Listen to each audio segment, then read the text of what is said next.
I mean, when we're in addiction and when we're in recovery, we can be so judgmental of ourselves. We're so cruel to ourselves and to others as well, but particularly to ourselves. So don't judge yourself harshly. Don't just accept what happened and what you are now, and don't judge yourself for that. You just are where you are, and that's okay. It's time for the SHAIR Recovery Podcast, where we bring you amazing life-changing success stories from addicts and alcoholics all over the world who share their inspiring journey in recovery. And now, here's your host, Hey everybody, and welcome to another episode of the SHAIR Podcast. And today we have Esther Nagle joining us on the show. Esther spent years of her life wagering war on herself and blaming the world for her unhappiness, numbing her pain and hiding in alcohol, drugs, loud music, and other self-destructive tendencies. Her life was a constant battle between the identity she had created for herself and the real Esther that she had occasional glimpses of, a happy, relaxed, joyful person full of love and peace. Esther's battle started to end the day she realized she was falling apart, until a long dreamed of yoga teacher training course showed her that there was a different way she could live, and she stepped gleefully into a life of happiness, healing, and recovery. Since October of 2014, after 20 years of addiction, Esther now uses her experiences and wisdom to help others through writing, speaking, and teaching. Join us now as Esther takes us through her unbelievable battle with addiction and her inspiring journey into recovery. But before we dive into Esther's story, it's time to read some of the iTunes reviews. And the first one is from journalist JK. Love this show. Does a great job with this podcast. First of all, he has a strong, deep, lovely voice for radio. Thank you. I love his laugh. It's genuine and cute and adds a bit of humor to what could be a serious and boring podcast. Lastly, he keeps it real with real people telling real stories of their downfalls, embarrassing moments, and also their uplifting stories. I listen to this podcast while doing an afternoon walk, and I'm always amazed at new insights by the people's stories. Thanks for sharing. Wow, journalist JK, thank you so much. I love reading posts like this. It helps me so much because I know that what I'm doing is what God intended. I connect so well with my guests, and more importantly, like you say, real stories by real people. No bullshit. I get messages all the time from people that because of where they live and the limited amount of meetings they have available to them, that this podcast has been their pipeline to recovery. I love producing the SHAIR Podcast, and I plan to do this as long as I possibly can. And speaking of which, I can't believe the overwhelming amount of support that's come over the last 3 weeks in donations. Since I changed the intro of the podcast, I've been getting new and regular donations every single week, which again tells me that you guys are loving this, needing this, and see the value in the SHAIR Podcast the way I do and so many do. Again, like I said, $5 a month in some places not even enough to get you a Starbucks, especially if you get one of those fancy seasonal drinks. But here, it's a game changer. As a matter of fact, if 100 of you were to deposit just $5 a month, the show would be fully self-supporting. So again, thank you so much for all of you that have made donations. Your donation makes a difference. So let's read one more review and get on to Esther's story. This one is from Mama Smurf. I like this. Look at this one. Mama Smurf 218. Extremely inspirational podcast. I love listening to the guest speaker's path to recovery. O's voice is made for podcasts, and his passion is evident for what he does. Thank you. Well, thank you, Mama Smurf. And yes, you're absolutely right. I absolutely love producing the SHAIR Podcast. I'm passionate about recovery, and we absolutely cannot do this alone. We have to stick together.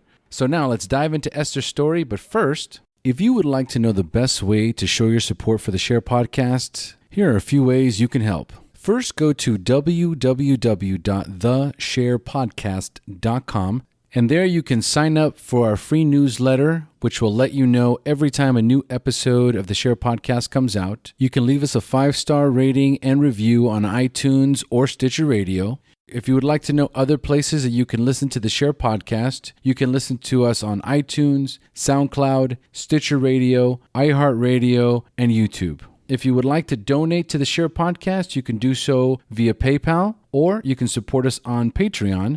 We have a thriving Facebook group that grows daily and has massive participation. Again, it's a private group, so if you would like to discuss recovery, share your experience, strength, and hope, help others, or lean on others for support, be sure to join the Facebook private group.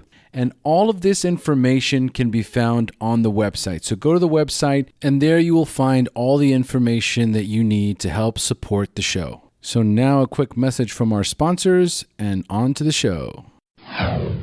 Sober Nation is the largest online recovery community and treatment resource center. They provide treatment resources to those struggling with addiction, as well as to the family members who are caught in the crossfire. On top of that, Sober Nation is a huge community of good people who share their experience with each other. They have informative content, recovery and addiction news, as well as an entire clothing line which helps expand the culture of recovery. They can easily be found at www.sobernation.com. Sober Nation is putting recovery on the map. Hey Esther, thanks for joining us. Hey, thanks for having me. It's great to have you on the show today. How are you feeling? I'm feeling really good, thank you. Really, really good. It's been a good day. Excellent. I love it. All right. So today, folks, we have Esther Nagle joining us on the SHAIR Podcast. And Esther is the founder of Balance and Breathe, recovery support through yoga. Esther spent most of her adult life living with addiction and mental illness and has come out the other side older, wiser, happier, and free. She is also the author of Bent Back into Shape, Beating Addiction Through Yoga. So does that sound about right, Esther? Yeah, that's perfect. Okay, great. So let's dive right in. So first, Esther, just take us into your normal daily routine, including recovery. Well, I've got a bit of a routineless life in an awful lot of ways. I'm an unschooling, a home educating single mum, and my son goes to his father on erratic days. We're on a shift pattern with his father, so I don't have normal routine days. But there are certain routines that I like to have every day. So okay. I do try and make sure that I fit in my regular routines. I like to get up early in the morning and do some yoga first thing in the morning. So that might be that will normally involve some sitting quietly, so meditating and doing some exercises to release all the tension from my body that I've accumulated over the night. Some stretching, maybe. I try to do about 6 to 10 rounds of Surya Namaskar as well to give myself a bit of aerobic exercise, and then a relaxation at the end. So that's about an hour normally most mornings of yoga that I try and make sure I do. I don't always manage it because, as you can imagine, life as a single mum, a single self-employed woman, writer, it gets a little bit unpredictable at times. And I don't always manage it, but I know that life works a lot better when I get my morning yoga done. I tend to not function quite so well when I don't. So it is very important. It is right. A very important part of my day. So then beyond that, it's, if my son is with me, I will then get him, be ready for him when he wakes up. I try and get my business stuff done before he gets up in the morning so that I can then be with him, and we like to go out. He's very into Pokemon and Minecraft. So we go walking around chasing Pokemon and doing Minecraft, and I like going for walks up the mountain a lot. So I try and get him to do that with me as much as I can. And so, yeah, we just do is because we're unschooling, we have no structure with our home education either. So it's very much like, what shall we learn about today? So life is very flexible and fluid, it suits me. I'm not very good with structure and routine too much. So the fluidity of my main life is fine as long as I've got the structure and routine of my yoga practice in the morning. And I like to be in bed by 9-10 o'clock at the latest in the evening to make sure that I can get up in the morning and have the energy for the day, so I can have my 8 hours of sleep every night, because that is really important to me. I need plenty of sleep. I know now that I need a lot of sleep, which is something I didn't used to get when I was drinking. Right. Was there something in particular that brought you to the realization that you were not sleeping enough, or was there something that happened that prompted you to investigate what it was, and then it was the sleeping, or is it just that in general you need to get your sleep? Well, I've but since I stopped drinking, I mean, I stopped drinking, and I'll talk more about this later on. But since I stopped drinking, my life has changed completely, and I started wanting to get up earlier in the morning so that I could get my yoga practice done when I was doing my training, because we had quite an intense schedule that we had to do every day of yoga practices that we had to do every day as part of the training. And I realized very quickly that if I didn't do this yoga practice in the morning, it probably wasn't going to get done because it was too hard to fit it in at any other time in my day. So I started trying to get up early and realized really quickly that I actually need a lot of sleep. I thought I could get by on very little sleep, because when I was drinking, I was getting by on very little sleep. But of course, my days were fueled by caffeine and chocolate and junk food then. And I was also trying to cut all those things out of my diet. So I wasn't getting myself through the day using artificial stimulants, really, to get me through the day. And so it was just a real realization that actually, if I want to do this getting up early in the morning, I have to be in bed early. For a little while, I thought, 7 hours. There's that idea that everyone needs 7 hours. So I was trying for 7 hours, but I was still tired in the morning when I was waking up. So then I realized, because I did a webinar myself recently about sleep. So I've done quite a lot of research around sleep recently, and realized that the 7 hours is sort of like the minimum of what most people need rather than what you should be aiming for.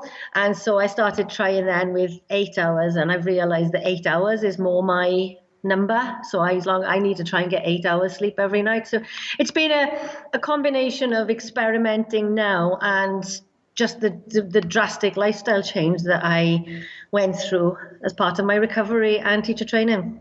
Wow. And that's the reason why I asked, because I find that certain aspects of my life, whether it's, being able to get to the gym or feeling vitalized or revitalized when I wake up in the morning, as opposed to, waking up and still feeling tired.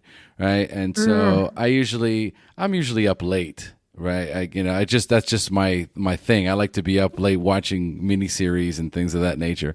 So I'll get like 6-7 hours of sleep.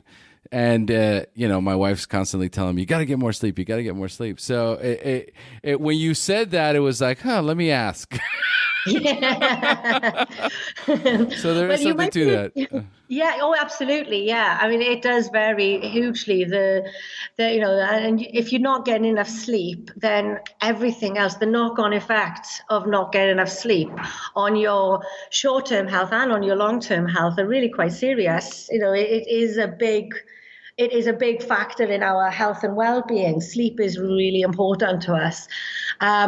You might be interested in watching my webinar. I'll send you the link. Yes, actually I would. Yes, absolutely. No, it's always good to, be up on the latest trends and, information that's out there. It's a lot easier for me to digest it, in a dose or in a video than it is for me to read about it. So yeah, I'd much be more interested in that. Yeah, well, I spent quite a long time reading different things. There is a lot of research out there about sleep, but you have to go hunting through lots and lots of stuff to get to it. So, yeah, I'll send you that link, and maybe I'll share it in the Facebook group as well, because I'm sure if you were interested in it, then other people might be as well. Absolutely, yes, great idea. Yeah, will do. I will. Now, being someone that I always like to ask this question in case it's a little bit more involved, or if there's something different than you already discussed your morning meditation. But I always like to ask, how do you maintain your spiritual condition on a daily basis? Is there anything more expansive you want to go into that? Well, again, it's definite. It's the base. The basis of it is in yoga, but beyond that as well, it's nature. I live surrounded by mountains, and I love to walk in the trees, and I walk up the mountains, and I love to be on top of the mountains, looking at the view and being really connected to nature that way. And I love to be at the sea. I'm quite new to the idea of being spiritual, and that's something that's only come through yoga. But I mean, yoga is about the whole point of yoga is about connection to our spiritual self and connection to the divine. And so, excuse me. Mainly it comes through my yoga practice and my reading and, my self-study and just being conscious all the time that it's not just about me as in Esther Nagle, this person, this entity in this body right now, that there is so much more to me than just this life that I'm living now. I feel like I understand my soul a lot better now, and that has come through my self-study. So doing that, I still do that quite a lot, not quite as intensely as I did when I was doing my training, but I'm constantly kind of looking at myself and working out myself so I get a better idea of me so that I can then connect to my higher self more. There's so many channels, really. There is a multitude of channels as far as I'm concerned. There's thousands of religions, and there's so many cultural differences between everyone in the world. So connecting with the divine, connecting with a higher power, connecting with God, or connecting with whatever entity that you feel comfortable connecting with, there is something greater out there. I think that many of us will agree that is the case. Connecting to it and identifying it is a purely individual thing, as far as I'm concerned. Yeah, it is. And actually, I mean, as a result of the sort of self-study that I've done, and I talk about this in my book, that I think that one of the biggest sources of my my addiction and my problems that I had as I was growing up, one of the big reasons for it was that at about the age of 12, I lost my faith in the God that I'd been brought up with. And it was, I mean, I can still remember the conversation I had with the priest that when this conversation happened, I just felt the floor of my belief falling from under me. And I didn't replace that with anything apart from rock and roll and drinking years later and casual sex and all these kind of destructive things that did my soul no good whatsoever. Right. And when I started going to my yoga teacher training, I suddenly had an outlet. I had a vocabulary to be able to talk about this and to be able to see that actually that lack of connection, and I think that one of the reasons why yoga is so powerful for recovery, and certainly why it was so powerful for me, is because it did give me that relationship to be able to have a relationship with something bigger than me without having to give it a name and without having to fit it into somebody else's system. Because if I was going to become religious in any way, it would probably be Hinduism or Buddhism rather than the Western faith. I've always been more drawn to those. But I think that just having this knowledge that I can talk about spirituality and I can think about spirituality and I can recognize my own spirituality now without needing to say I am a fill in the appropriate religion name there.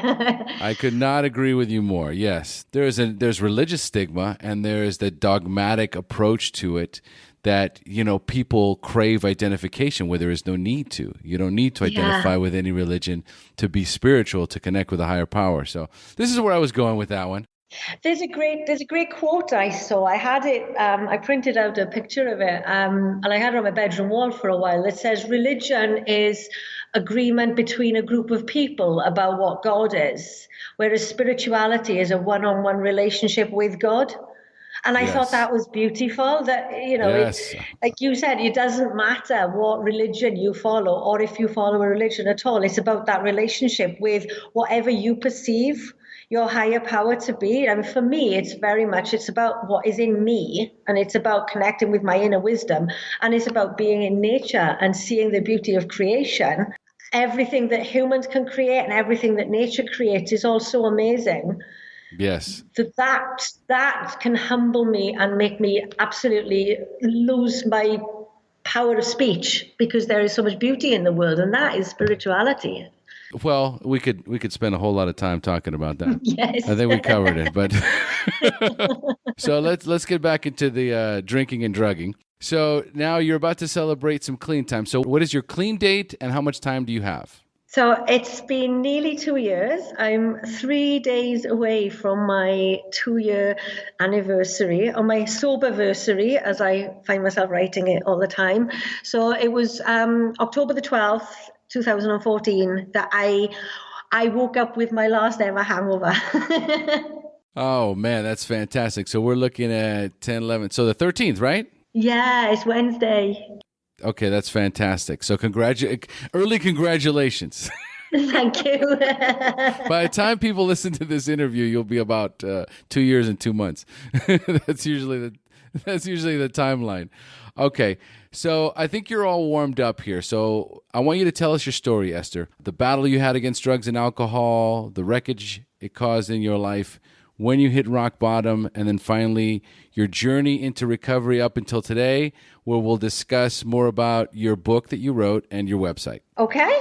All right then. Thank you very much. So I've sort of made some notes about this earlier on. And one of the things that I found hardest was working out at which point in my life to start with telling my story. Because I think one of the things that I very much learned about my addiction is it started a long time before I drank my first drink.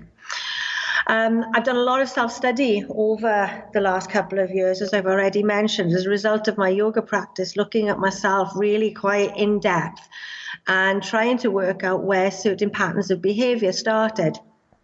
I was when I was growing up, I felt very lacking in self-esteem. I didn't really feel like I belonged anywhere. I didn't feel like I fitted in with my peer group, with anybody, with my local community, and sometimes not even in my family. And recently, as a result of reading Gabor Mate's incredible In the Realm of Hungry Ghosts, Yes. I realized that, it's a beautiful book. It's amazing. I could talk for the entire time of this podcast. My copy is littered with notes. It's incredible. But I realized as a result of that actually my stress and anxiety seemed to, I think, start when I was 23 months old and my parents presented me with a little brother. And I think that little girl Esther, who didn't have a clue that mum could still love her, might have thought that now mum doesn't love me anymore because now she's got this new baby and she can't love me anymore because she's got this little baby to love. Now, I don't know, because obviously I can't actually go back into my head when I was 23 months old and find out what I actually thought. And I wouldn't have had the vocabulary to know that. But that explains to me the way that I grew up feeling, because there isn't really any direct evidence in what I remember from my childhood for the way I felt. But I felt the way I did feel that I was inferior to most people around me, which was not a very nice way to grow up. So I went through my entire childhood, my teens, feeling like I stuck out. I had a different accent from everyone around me. I grew up differently, and I felt really like I didn't belong. I didn't even feel like I belonged in myself. I didn't really connect with an awful lot. As I've already mentioned, at 12, I lost my belief in God, which was quite a bolt out of the blue.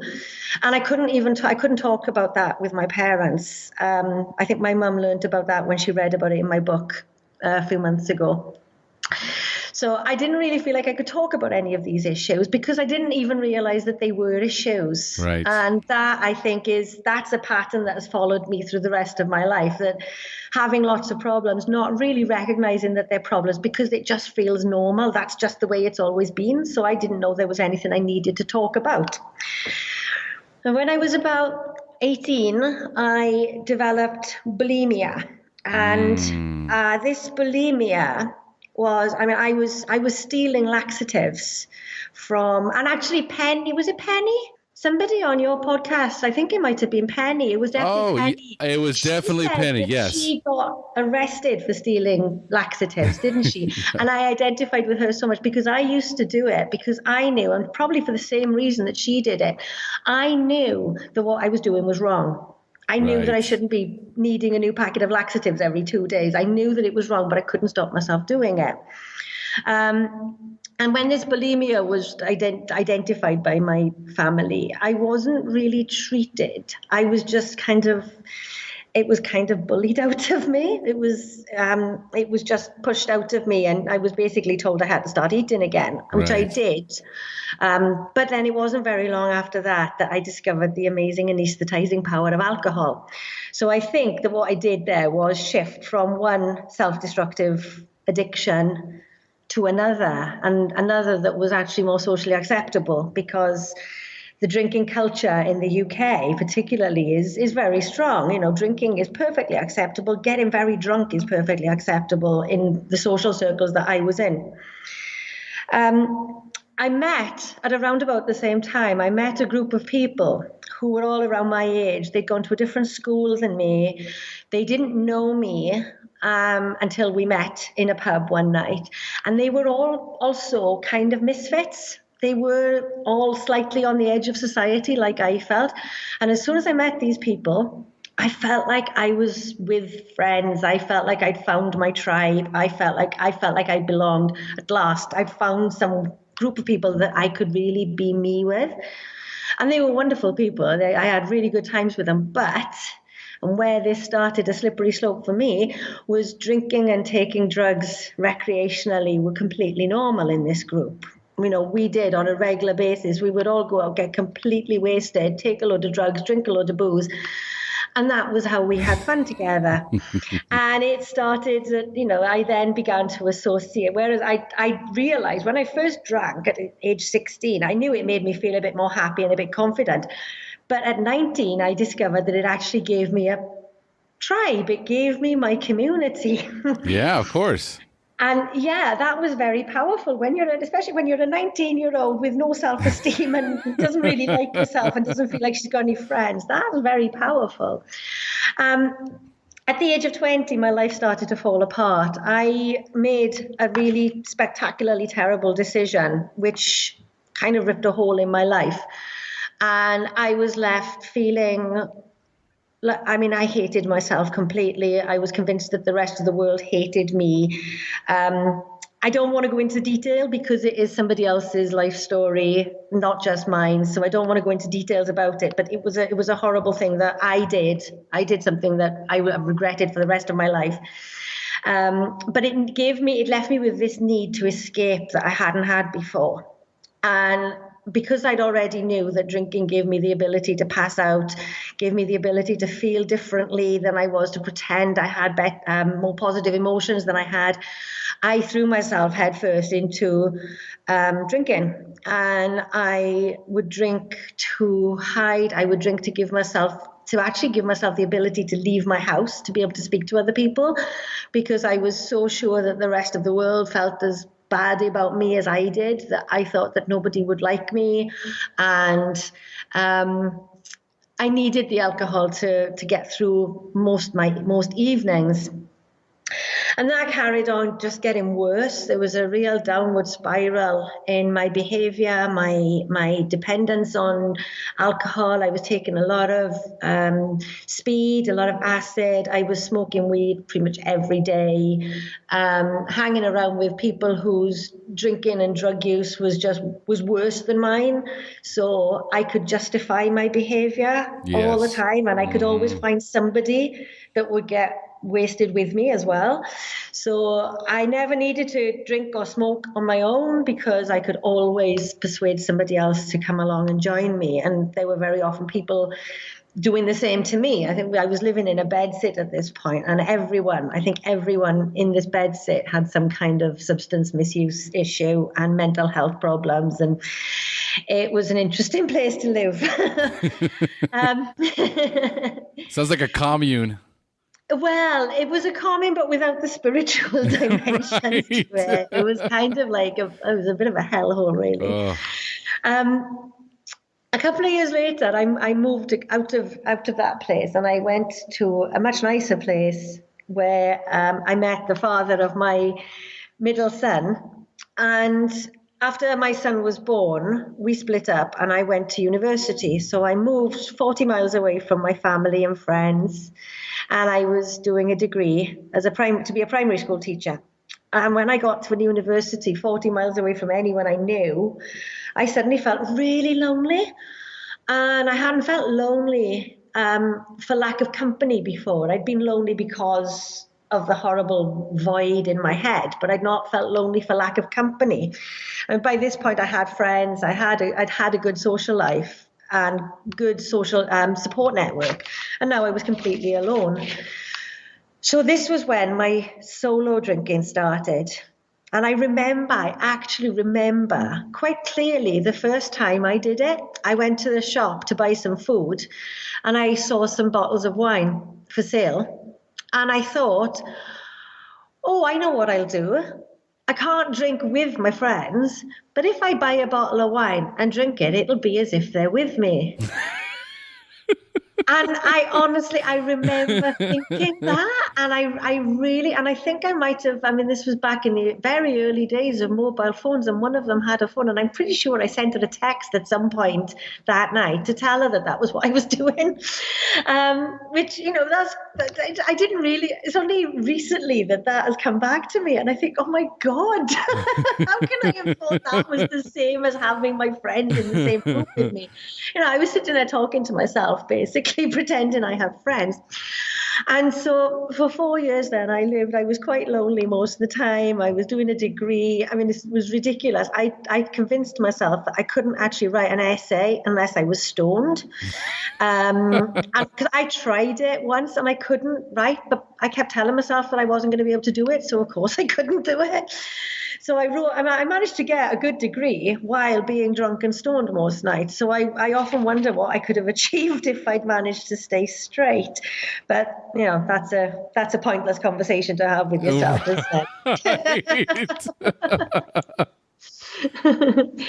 So when I did my degree, and that was the one, it was 4 incredibly stressful years. As I'm sure you can imagine, I was a single mum. There was a really difficult separation from my ex, and it was really difficult.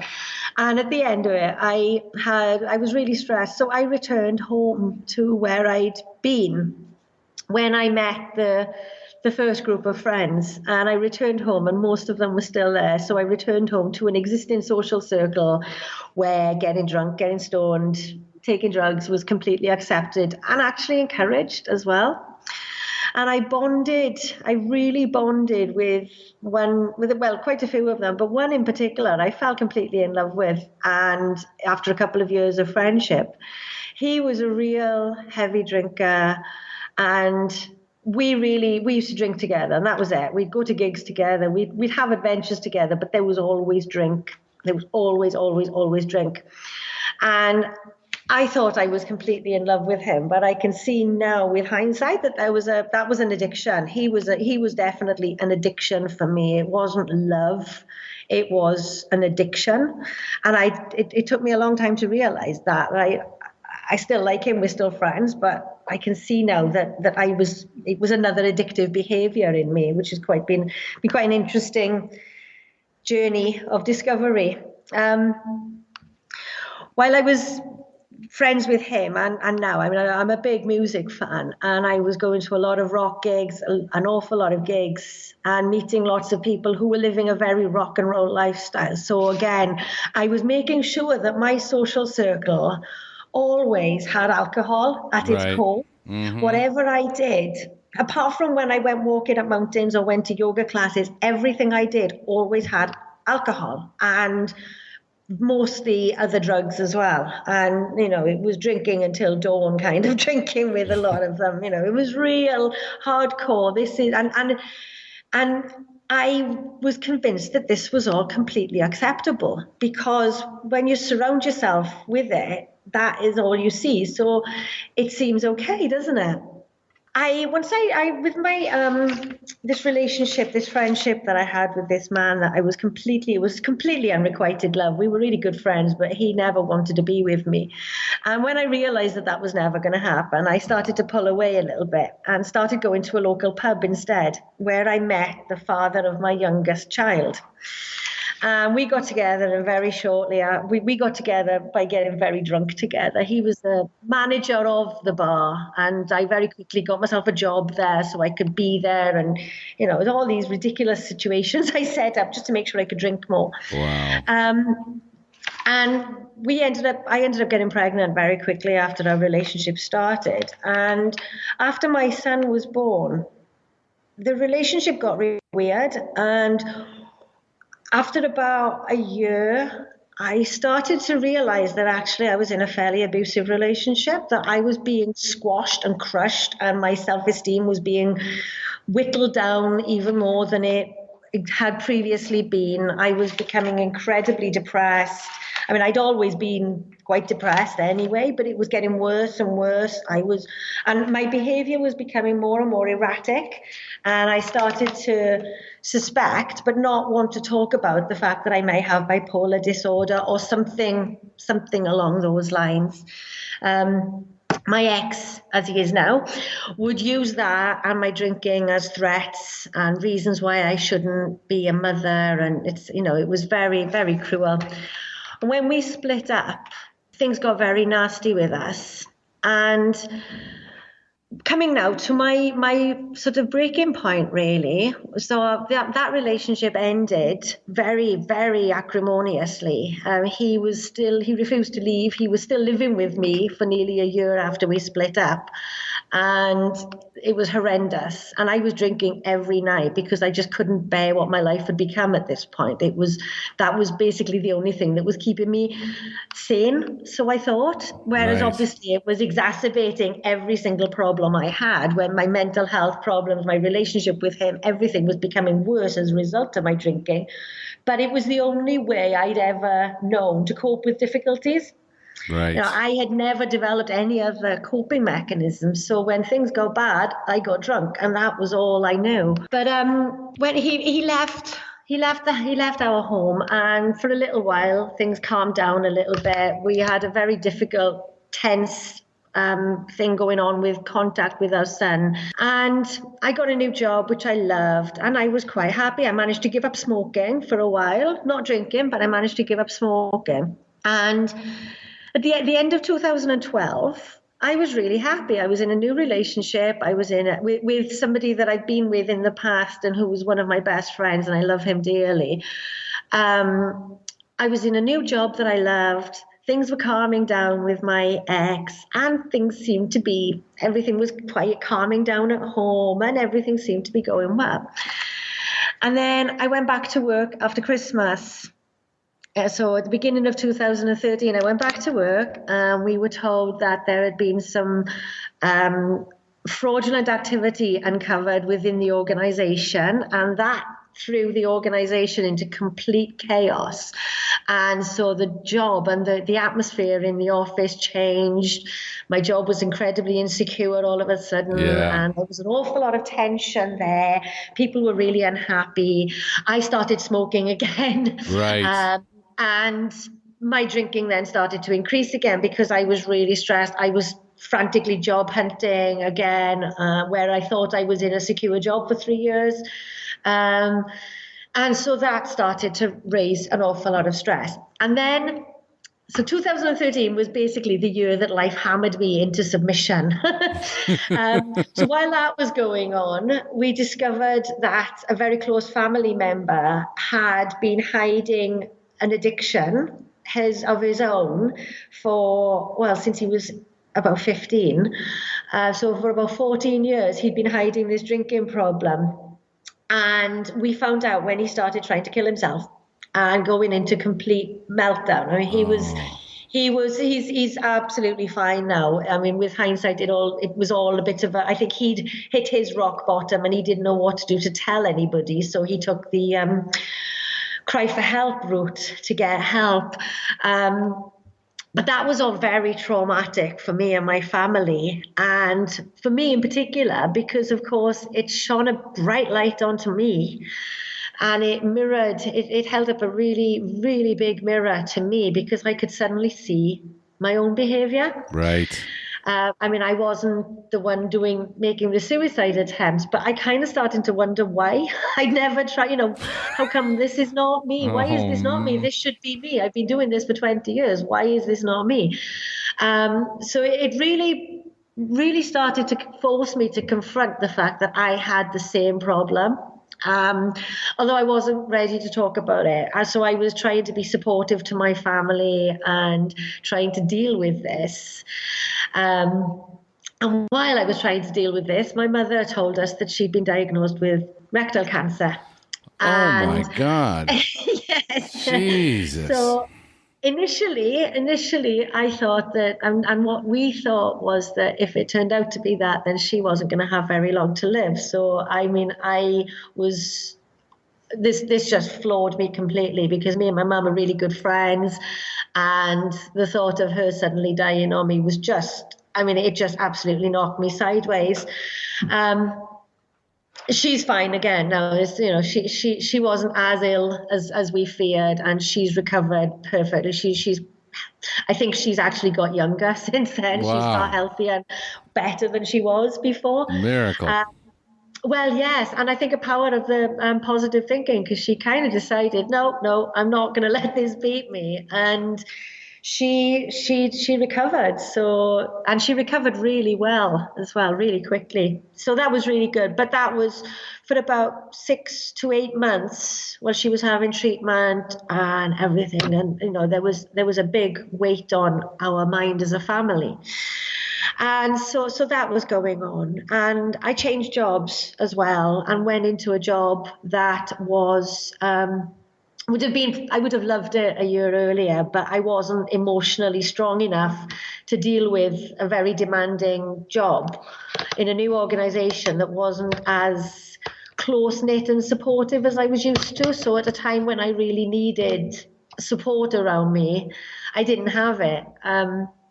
In the same way that I was used to. I'd been used to working in small, close teams, and it wasn't the same in this organization. So I felt completely out of my depth and really unhappy in my job. And my ex and I had started having a really savage fight over contact and custody and money and all the things that you argue about when you've separated with the father of your child. So up until August 2013, it was as if the universe had decided I needed to sort my life out. And if I wasn't going to listen to the first warning, I was going to keep getting warnings until I paid attention. Yeah. So middle of August, I realized I was 7 weeks into the job, and I'd actually had a big realization that I was probably falling apart when I listened to an album. I was listening to an album that I absolutely adored, the latest Queens of the Stone Age album. And I'd been completely addicted to this album for months. And there's one song in particular that's called I Appear Missing. And if you Google that, go onto YouTube and look at that and watch the video, it's basically a zombie flying through like a deserted city. And at the end of the video, this zombie kind of character crashes to the ground, falls off this high building and is splattered. And the words of it are all about how lost you can feel when your world is falling apart. And I hadn't been able to stop listening to this song. I was completely, I was playing it and then playing it and then playing it and playing it. And at this one particular moment, I thought, fuck, this song is me.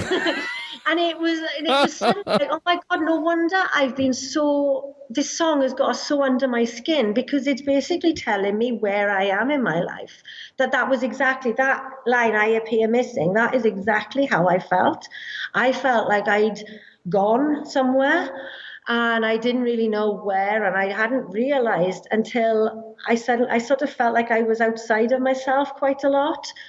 And it was when I was listening to this song that I suddenly realized that was the problem, that I wasn't connecting with anything anymore, that the soul, the bit of me that is talking to you now had disappeared somewhere, and there was just this shell, this really unhappy shell that used to be me. And so it was not long after that I gave up my job and I basically just surrendered. I said, right, okay, I need to have a nervous breakdown. Okay, let's do it. And so I gave up my job, and I was on income support, which is a government welfare benefit that you can get if you're a single mum of a child under 5. So I knew that I had until my youngest son was 5 to be on income support, and then I needed to change my life. So this was the point when I decided to go into yoga teacher training, because I'd been going to yoga for quite a long time and I loved it. But this is where it wasn't working for me. I thought it was working, but I was going to my yoga class and then going home and opening a bottle of wine and rolling a joint and drinking and smoking the rest of the night away. So it wasn't touching my mind. It was making my body feel great, but it wasn't actually giving me what I needed mentally. So when I started this yoga teacher training, like I've already said, I thought I was going to learn how to teach yoga exercise class, because that's all I thought yoga was. I had absolutely no idea that yoga is actually a system of living. It's a way of being the very best person that you can be. I had no idea, because it had never been that for me. It had always just been an exercise class. And so when I went into this class, I went in full of arrogance and I've been doing yoga for years. I really know yoga. And then within about 10 minutes thought, I don't know anything. Have I even gone to a yoga class? It was so far removed from what I thought I knew about yoga. It was amazing. And that realization that I knew nothing was just so wonderful, because then I really threw myself into learning. And within a very short space of time, I could see that what I was going to learn was going to change my life. I mean, learning to breathe deeply, learning to relax properly, and the mindset stuff that yoga teaches you, I could see just from skimming through our course book that actually this is going to be really powerful, and this is exactly what I need. But I really didn't see coming that 7 months into that, I was going to wake up one morning after one of the most fun nights I'd had in ages, where I drank so much alcohol. It was ridiculous. I woke up feeling like I was going to die because I couldn't see. For a little while, I questioned if I had died. Couldn't see, could barely move, pounding headache, like there were a million dwarves mining for gold inside my brain. I love that analogy. I don't know where that came from. Oh man, it paints a picture beautifully. I got to remember that. It is good, isn't it? But yeah, so this morning I woke up and I just thought, this sucks. Why am I doing this? Yesterday, when I woke up and I hadn't drank the night before, I felt great. Why do I keep doing this to myself? And what I realized at that point was that after this 7 months, this was only 7 months. This was the course was 13 months, so 7 months in, so just over halfway through the course. I'd realized that I didn't need to hide anymore. I didn't need to numb anymore. I didn't need that oblivion anymore, because I had new coping mechanisms, coping strategies. Right. I knew how to breathe properly. I knew how to process my thoughts. I knew how to actually be with my thoughts and be with my pain and look at my past and look at things that had hurt me in the past with a forgiving eye rather than a blaming eye. And so I had done such a lot of work on looking at myself, looking at my past, dealing with releasing a lot of anger and a lot of tension, a lot of the things that I'd been dragging behind me since I was a child. All this blame and resentment and all this anger towards a lot of other people that I just didn't have anymore. So I was lying there with this hideous hammer, just thinking, this is stupid. I don't actually need this anymore. So I don't need to do this anymore. So, okay, I'm not going to do this again next weekend. And that was as far as I got. I thought, I'm not going to do this next weekend. I'm going to have a sober weekend. And I had a sober weekend and I really enjoyed it. So I thought, right, okay, that was good. Let's do another one next week and stay sober for a couple of weeks and just see how it goes. I think I had an enough understanding of myself at this point to know that if I'd said, that's it, I'm never drinking again, the self-destructive tendencies would have kicked back in again and the addiction would have gone, whoa, whoa, whoa, no, we're not doing that. And I would have been drinking by Tuesday. Whereas by telling myself I was only doing it a week at a time, because I always had that. And if you want to drink the next weekend, you can, it was always that, just don't do it this weekend. You can do it next weekend if you want. And then, I don't know, after about 6 weeks, it was my brother's wedding. And there was going to be lots of wine available there. I could have quite happily got very drunk on my brother and his husband's bill. And I decided I wasn't going to drink that night because I wanted to enjoy the wedding. And that was so significant because I had a wonderful time. I didn't get tempted by the wine at any point during that night. And as we were driving home the next morning, or the next afternoon rather, I was in the car with my parents and my 2 sons, and realized that if I got drunk, that journey would have been horrible because I would have got very drunk. I'd have a hangover. I would have smoked. I would have been stinking of booze and fags. And I would have probably at some point annoyed at least one of my family members.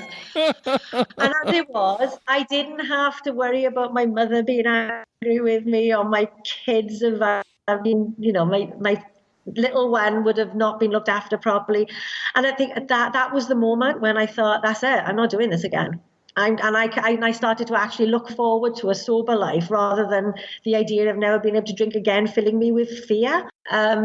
So that was, in the space of 6 weeks of when I thought I'm not going to do this now to I'm never going to do this again. That was quite a big leap for me, because whenever I tried to impose rules like that on myself before, I'd failed at every hurdle. The slightest thing that goes wrong, I need to drink now. I need to. And I could always justify it. But I didn't want to justify it anymore. I didn't need it anymore. And it's just been, so since then, that was, 2 years ago nearly now since I drank. And since then, I've not had any moments when I've come close to thinking, oh, sod it, I'm just going to get drunk tonight. Back in May, when we had the referendum on leaving the EU, which I presume that you know about in America. What is it? Britain voted to leave the European Union because we apparently went completely insane. But we voted to leave the European Union, and I think it's a terrible idea. And I got very upset I was very upset the morning after, the day that we had the results. I was really upset, really stressed, pacing up and down my living room, crying, getting angry. I got arguing with complete strangers on Facebook about it. And I was feeling like the least yogic person in the world. And then I suddenly realized, well, do you know what? If this had happened 2 years ago, you'd be pissed by now. And that's pissed as in the British sense of the word. Drunk. I would have been really drunk. I would have been down at the shop by 11 o'clock. And I would have been drunk by lunchtime, and I would have felt completely justified in doing so. So at that moment, I realized, actually, I'm okay. It's okay to be angry. It's okay to be scared. It's okay to have all these negative emotions because that's part of being human. But what I now know is that I can actually process those negative emotions without feeling that need to hide. I didn't want to leave my house that day. I didn't really want to face anybody. I didn't want to go out there and be wondering, did you vote for us to leave? Did you vote? Was it you? Was it you? Which I know I would have been doing. So I felt a need to hide physically, but I didn't feel that need to hide in myself, to hide from what I was feeling. So that was when I realized, so that was May this year, I realized that actually I feel like I'm okay now. And I don't feel like obviously we can't ever predict, and I might well years down the line or days down the line, even at some point in my future, I might feel differently and I might end up relapsing, because there's always that risk that somebody can relapse. But I think that what happened through my yoga teacher training and my practice since is I actually fundamentally changed. Yes. I changed. yoga talks about the law of karma. Well, the law of karma says that, I mean, when you get into it really deeply, it's a bit like time travel, and it can blow your mind, and it has blown my mind. And I'm not going to even try and give you a very clear explanation, but basically, because it gets a bit like, I don't know if you know Doctor Who, where you are. But it's a time travel TV series, and it can get so complicated sometimes when you're looking at the different paradoxes of time travel.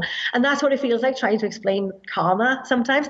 But through making my decisions now, through my practice, I've changed not what actually happened in the past, but I've changed how it's affecting me now. And so I've changed my future as a result of that. And Yes. So I've changed, and I mean, there's been a lot of research that says that certain yoga practices actually change the way our brain works. It changes the neural pathways. It creates lots of new pathways in our minds. It changes our DNA even. Yoga can be very healing on a physical level as well as on a mental level. So I know that I have changed on such a profound level that I feel. And I'm very conscious that is a very, very bold thing to say, but I feel okay all the time. And I'm sure, I hope that this podcast never gets played at me as a way of saying, look, see what happened. But it's a really good feeling. It's a really good place to be, because I've never felt ever before that I've been able to be okay. So feeling okay, I'm feeling good, and actually feeling I like who I am now. And there are moments when I think, I could be a lot better. And if I wasn't feeling that, then I wouldn't be growing. So I'm glad that I feel like I can improve.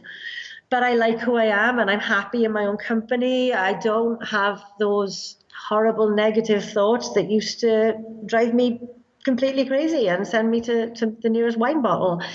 So I think that's my story. I'm sure there's lots more, but I think I've been talking for ages now. So It's an amazing story. You tell it so well, and there's so many aspects of it that our listeners can relate to, that I can relate to. Trying to even explain what you were trying to explain right now, as far as that time travel or the change in neural pathways, it's difficult for anybody, for most people to grasp, unless you're kind of in that acceptance mode. Because for me, recovery has taught me about being open-minded. Okay, so honesty, open-mindedness, and willingness. So there are things that come into our existence. There's things that come into our reality that change the way we look at things. And so we have these moments where there's a shift that happens, and it completely changes the course of our lives. This is for us. It's easy for us to identify that, because we think about how horrible our lives have been for so many years, with all the drinking and all the using and all the bad friends and all the bad decisions and then the bad marriages, and the list goes on and on and on and on and on. Then something happens, what I call a spiritual awakening, or that moment of clarity, where all of a sudden you realize, I need to go in an entirely different direction. And it happens almost overnight. And it happened for you. And trying to explain that is really tough. So I get that. Yes. There are so many factors to it, aren't there? I mean, it's so seldom just, some people do have that. Oh, well, I got arrested, or I crashed my car when I was drunk. And for some people, there are those one moment when they think, okay, I need to change now. But for a lot of people, it is that gradual realization that things aren't right. And it might not be one key moment, but it's that build up to realizing. Yeah, but I totally get it. And you either get it or you don't get it, right? And so and people talk about it in the Facebook group too. There's that how do I understand, or when am I going to have my spiritual awakening, or I've never gotten that, so it's a matter of bring the body, the mind will follow, do the next right thing. You have to act your way into better thinking. You can't think your way into better acting. It's all these cliches and all these mindsets, but it's there's a series of events that happen first You may have that moment of clarity where you decide to make a drastic change in your life, but there has been years of decision making, bad decision making that led to it. It wasn't just like you said, like, oh, yeah, this didn't work out too well last night. I think I'm going to change my life. No, it's more like this undeniable list of wreckage that is impossible to deny. We forget our resolve very quickly until we've done the work. Yes. And you need to do the work before you can actually walk away from it that easily. Well, let's talk about the work. Let's talk about from that moment where you started to make that shift and make that change and you started to connect to something different. You started the blog and you also wrote the book. So tell us what came first, what inspired you. Give us the history on the blog and the book. Well, when I first started, I like I said, I went into yoga teacher training as a way of trying to have a different career. Really, I was looking at it as a career choice. And so when I started teaching, I was just going to teach general yoga classes at first. And then I thought I would focus on workplace stress because I thought that's a good one. There's lots of money in that, was what I thought, really. And then I was talking to a friend of mine and I was talking about my recovery. And we were talking about what I wanted to do with my business, and she pointed out, and I hadn't realized that actually I got most animated and most compelling and most alive when I was talking about my recovery and how yoga had helped me and how I wanted to stand up on a big, tall tower and shout to the walls that this can save you.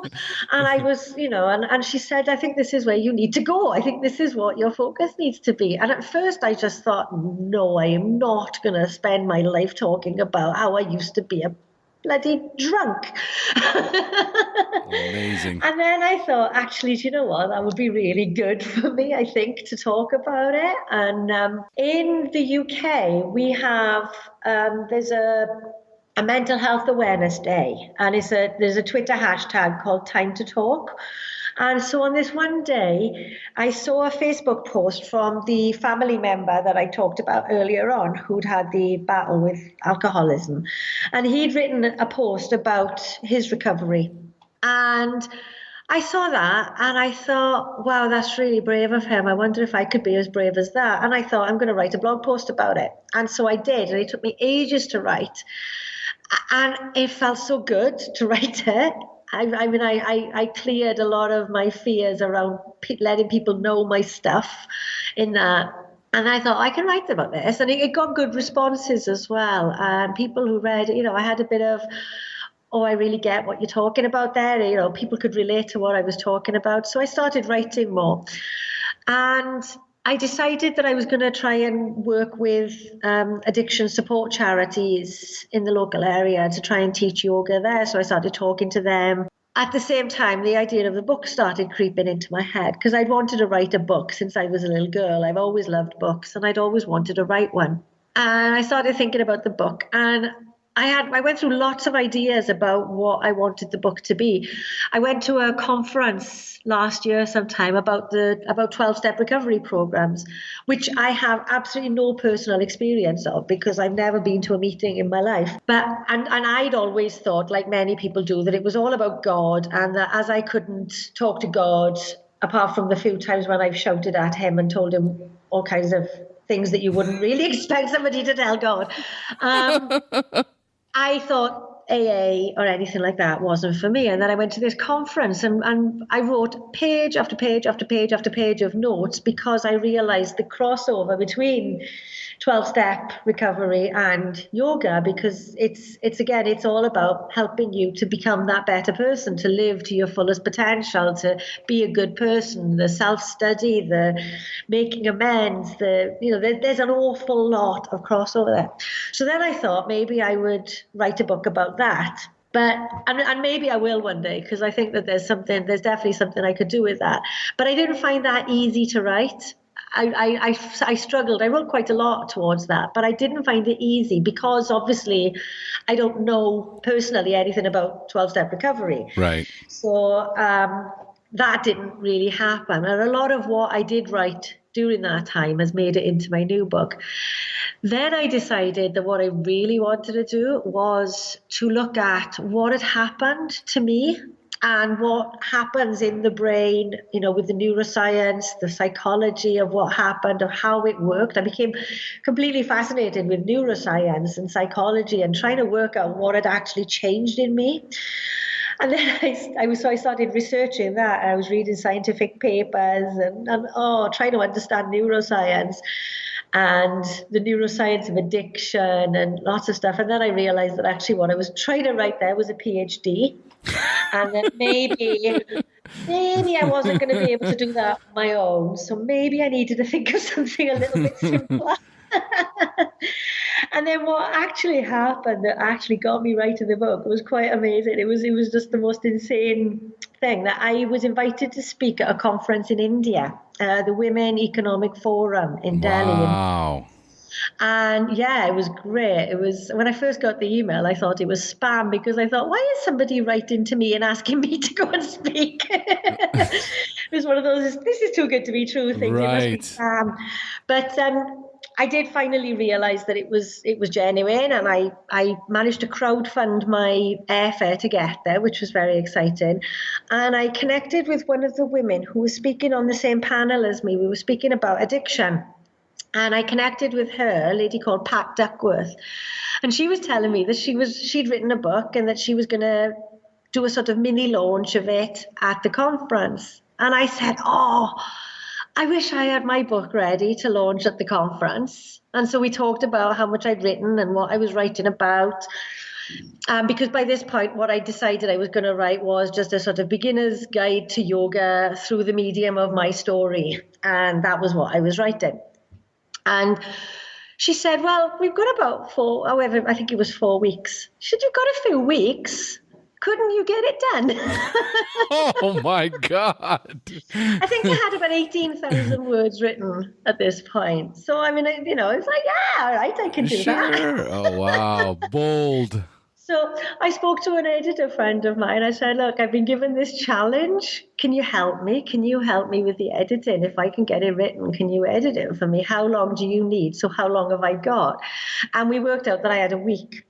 So when I went back and looked at what I'd written, I realized that most of what I'd written was actually for my eyes only. It was, a lot of stuff. If I published what I'd written in that first draft, people I love probably would be quite upset with me because there was a lot of kind of getting my emotions out, writing about stuff that I needed to process. I didn't need to publish. So I basically had to scrap most of those 18,000 words and write this book in a week. But fortunately, I deactivated my Facebook account. I'd given myself a month off from Facebook. And so I just sat and I wrote. And I wrote and I wrote and I wrote and I wrote. And one afternoon, I had a little bit of a meltdown midway through the week. And I emailed my editor friend and I said, I can't do it. And she told me to just send her what I'd already done so she could have a look over it and go for a walk and just relax a little bit and have a nap. So I did. I went up the mountain. I had a little snooze in the sun on the mountain and I just calmed down. And then I came back and she told me that what she'd read so far was really good and that she'd enjoyed reading it. And that kind of empowered me then and reinvigorated me that I could do it. So I did. I managed to get the book written in a week. And it's been edited a bit more since then because I realized that, a week to write a book isn't really the best way to get the best work that you would publish, perhaps. So it's been redone a little bit now. Ready for launch on Wednesday on the 12th of October. But yeah, it's been an amazing, that was a real lesson to me in what I'm actually capable of when I put my mind to it. So to go from 18,000 words of unpublishable Rhetoric. Stream of consciousness. And to actually a book that people have read and have said amazing things about. I've had some really beautiful reviews on Amazon that have really made me, it's kind of been like, oh my God, are they talking about the same book? Are they actually talking about my book using words like that? Wow, I'm a good writer. That's new. I didn't realize. So it's been amazing. It's been such a fantastic experience that I kind of already am thinking about the follow-up book, which is going to be almost like a course, more practical step, a more practical workbook for people to go through to accompany that book. So that's going to be my project for sometime next year. Beautiful. But it's very exciting stuff. All right. So Esther, here's what we're going to do. Here's how I like to close up. I'm going to ask you a few questions about your early recovery, and I want you to respond with some inspiring and insightful answers you can share with our newcomers. Are you ready? Okay.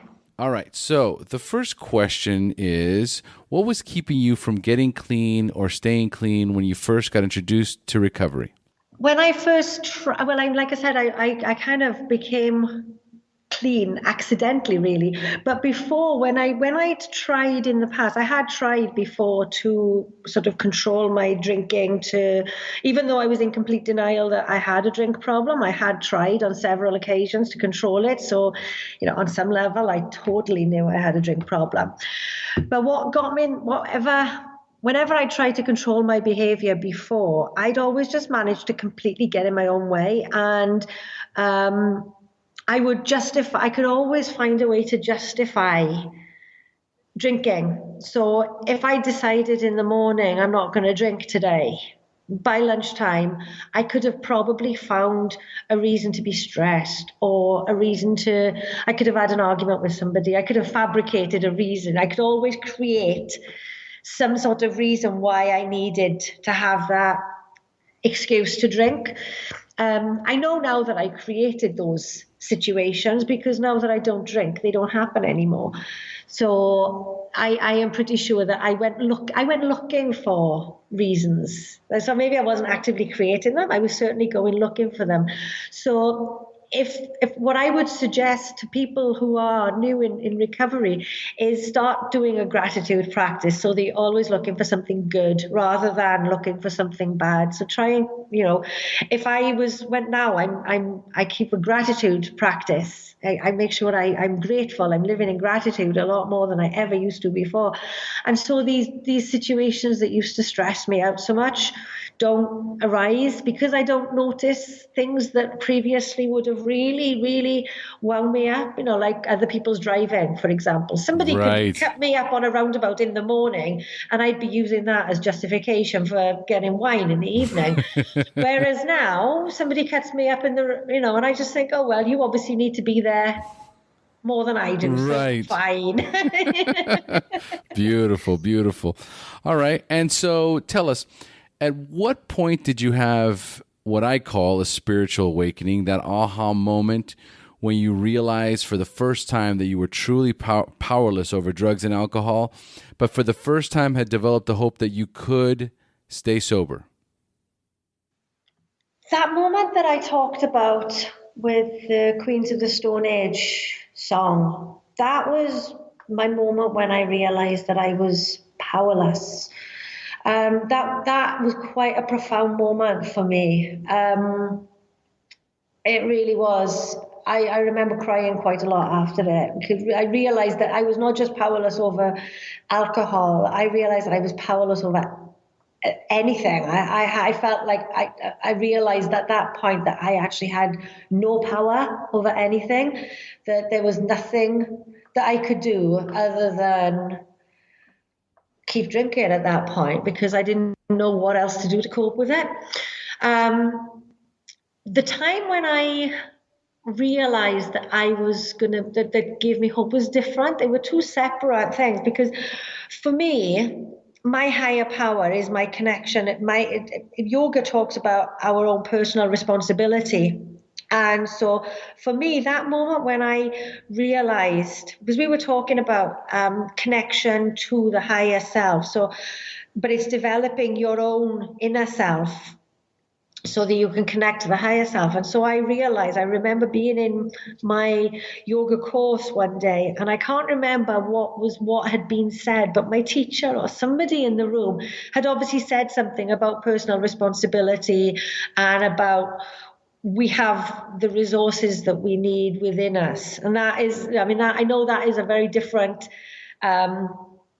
message than what 12 Steps gives. Is that I know that their message is that you need that higher power outside of yourself, but what yoga taught me was that actually I've got it in me. Yes. And that was the first time I'd ever realized that actually if I want my life to be a certain way, because I don't have that connection to any God figure, the only person that is ever going to make my life be what I want it to be is me. Yes. And I remember sitting in this class feeling like a big light had just gone on in my head.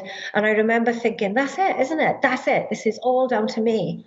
And I can do it. And I remember thinking that and realizing that actually I can actually do anything I want. I can carry on drinking all my life away if I want to. That's my choice. Mm-hmm.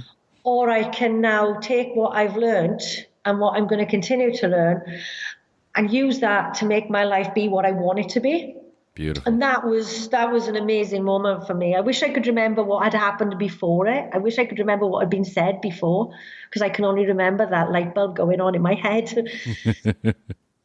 Absolutely, absolutely. That's a beautiful image and a story to hold on to. You know, when you think about those final days, but it's so clear. It's so clear to have that in your mind, that moment where you knew that something spectacular had to change. And it wasn't anything. It wasn't anything small, and it wasn't anything subtle. It was just almost this overwhelming need to act. So beautiful. Yes. I love it. Yeah. I love it. Yeah. All right. Thank you. So number 3, do you have a favorite book that you would recommend to our newcomers that you read in early recovery? Apart from my own book, which I would recommend to newcomers, yes, Bent Back into Shape was actually written with people in early recovery in mind. But as well, I ran a 30-day gratitude challenge when I was I think this was when I was about 6 months sober, maybe not even that much. But I ran a 30-day gratitude challenge on Facebook. And I decided that one of the things we should do was have a book for the month. And I read Tuesdays with Maury by Mitch Albom. I don't know if you've read that. No. It's not about recovery. It's not about addiction. What it's about is about living and about life. And it's beautiful. It's such a beautiful book. I think that all teenagers should read it, because I think that if teenagers could read this book, when you think you're young and you're going to live forever, to read this, it's about the last few months of a very brilliant man's life, and about the wisdom that he imparted to one of his students when he knew he was dying. And he was a very brilliant man. And there are videos. It's a real man. It's a real account of what happened in the last few months of this man's life. And the wisdom that he imparts about what he's learned about life, about how to waste life, about how to live life, about gratitude, about love, about relationships, about work, about everything. I mean, it could have been a yoga textbook. It could be a recovery handbook. It's beautiful. The last chapter, because you know on the first page, this is the account of the last few months of this man's life. So I'm not giving away any spoilers when I talk about the last chapter, which talks about his death and his funeral. I cried so hard that my face, every muscle in my face actually hurt from the crying. But it was, when you cry and it's sad, but at the same time, it's so profoundly beautiful that you know that something has touched you really deeply. Yeah. I was crying. I was really crying, really sobbing with a smile on my face. It was so beautiful. I mean, the writer, Mitch Albom, is an incredible writer. And he tells a story so beautifully. He's got a lovely, very simple, very, very readable. I read most of this book in the bath in one session. I read most of it in one go. It's such an incredible book, and it really gives you hope, and it also gives you such a lot of insight into what people who have lived their lives learn about life, and it does give you some really profound insights into life. And for a gratitude challenge, which I was running, it was perfect. It was an absolute perfect book. And I think for somebody in recovery, I think it's such an uplifting book that's what you want. You need all the theoretical stuff. You need all the inspirational recovery books. But I think then you also need something that can inspire you about how you're going to live your life once you're free. And I think that this book is just so profoundly inspirational, and I think that it's wonderful. I recommend it to everybody. Beautiful. It's going to be on the show notes listed alongside of Esther's book, so make sure to check out the show notes. All right, so number 4. Esther, what is the best suggestion you have ever received? In terms of recovery, when I think it was probably in the first class of the teacher training course, my teacher told us that Swami Gitananda, who's the guru whose teachings she follows and she teaches, he had 3 rules for life. Don't judge, don't compare, and don't beat yourself up. And I talk about this at every opportunity I get, because I think that they're amazing rules for life, but they're also a fantastic little motto to carry with you through recovery. Because when we're in addiction and when we're in recovery, we can be so judgmental of ourselves. We're so cruel to ourselves and to others as well, but particularly to ourselves. So don't judge yourself harshly. Don't just accept what has happened and what you are now, and don't judge yourself for that. You just are where you are, and that's okay, because keep looking forward. So don't judge, don't beat yourself up. We should never beat ourselves up. Just learn your lesson, move on, let it go, and don't compare. So if somebody's doing, we're all on our different paths in life. So comparing your life and your recovery to my life and my recovery is like comparing a pound of tomatoes with a cabbage. They're not the same things at all. So don't compare, because you either compare yourself and think I'm worse than that person, or you compare yourself and think I'm better than that person. And neither of those judgments are helpful to anybody. So you just accept who you are and accept who other people are, and just know that your life is yours, and keep moving forward and just let it all go. Beautiful, beautiful, beautifully said. I love it. Thank you. Great suggestion, Esther. All right. Wow. Thank you so much for joining us today, Esther. What an amazing story. Well, thank you. Always been lovely to talk to you. All right. So, folks, we have now reached the end of our show. Thanks for joining us. And as we say here in Costa Rica, pura vida. Pura vida. Thank you for joining us on the SHAIR Recovery Podcast. To check out the show notes page on this interview, or to thank our guests for sharing their story, go to www.theshairpodcast.com. While you're on the website, don't forget to sign up for our free newsletter to stay up to date on the latest news, podcasts, and interviews. Want to be one of our guests and share your story? Then go to our website and click on the Share Your Story button. We share our inspiring recovery stories every Tuesday, so subscribe to our show on iTunes or Stitcher Radio to get your free weekly download. We'll see you then. The opinions shared on this show reflect those of the individual speaker and not of any 12-Step Fellowship as a whole. And though we discuss 12-Step